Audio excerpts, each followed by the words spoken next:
Додека се чека официјален одговор од Светска банка дали ќе одобри 1,2 милиони евра за нов градски кеј во Охрид, екологистите негодуваат дали и како тој треба да биде изработен и дали е добро истиот да се прошири 1 метар во езерото. Едните велат доколку се користи автохтонен материјал нема да има проблем, но други воопшто не се за дополнителни проширувања.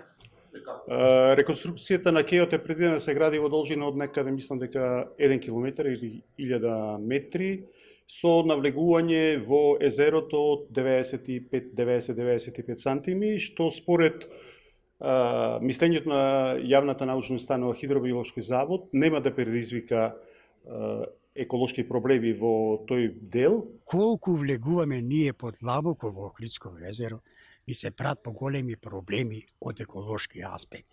Видете, колку му земаме дело во Охридско езеро, езерото нема да биде мирно, ќе настојува да врши ерозија, да може да се соочиме со големи ударни бранови, да бидете оштетени како што имаме сега летоска, така и беше.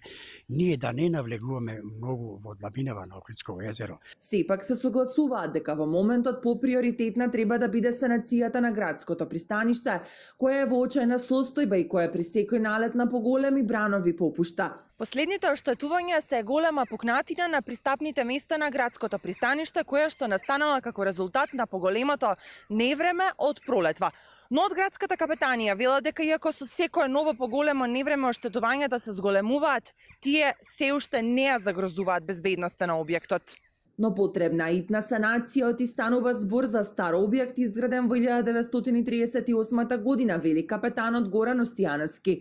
Под самиот кејски зид, односно пристанишен зид, постојат дупки и девијации кои што мора да се исполнат како горните камења не би паднале во тие вдлабнатини, а исто така голема е потребата од негова надградба, бидејќи сами сме сведоци сите дека од година во година се повеќе и повеќе имаме пловни објекти кои што треба некаде да бидат згрижени. Во проектот за реконструкција на градскиот кеј Македонија не е предвидена и поправка на пристаништето, но од локалната самоуправа уверуваат дека трајно решение за овој проблем ќе има во најскоро време. Инаку исто како и пристаништето, и градскиот кеј досега е крпен неколку пати, но има потреба од целосна реконструкција, за која општината веќе ги обезбедила сите потребни документи кои гарантираат еколошка заштита на овој дел од брегот.